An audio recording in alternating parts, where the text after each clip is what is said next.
বিপদ দিয়ে আপনাকে অ্যালার্ম করা হয় আল্লাহর পক্ষ থেকে। আপনি চলতে পথে হোঁচট খান, আল্লাহ আপনাকে অ্যালার্ম দেন, ফিরে আসো। চলছেন বিপথে, আল্লাহ পাক অ্যালার্ম দেন, ফিরে আসো। আল্লাহ পাকের পক্ষ থেকে কিন্তু এগুলো আসে। আল্লাহ পাক আদম এবং হাওয়া আলাইহিস সালাম এবং আদম সন্তান সবাইকেই সৃষ্টি করেছেন। উদ্দেশ্য হচ্ছে আল্লাহ পাক আমাদেরকে জান্নাত দিতে চান। আল্লাহ পাক চান যে আমরা যেন জান্নাতে যাই।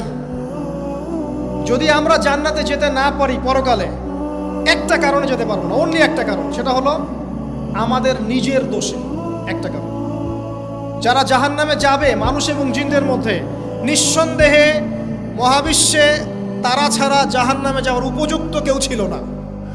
ও জাহান্নামে যাওয়ার উপযুক্ত ছিল বলেই আল্লাহ পাক তাকে জাহান্নামে পাঠাবেন।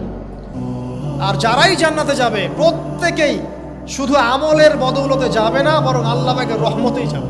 কেউই তার আমল দিয়ে জান্নাতে যেতে পারবে না। নবী সাল্লাল্লাহু আলাইহি ওয়াসাল্লাম এমন ভাষ্য বলছেন,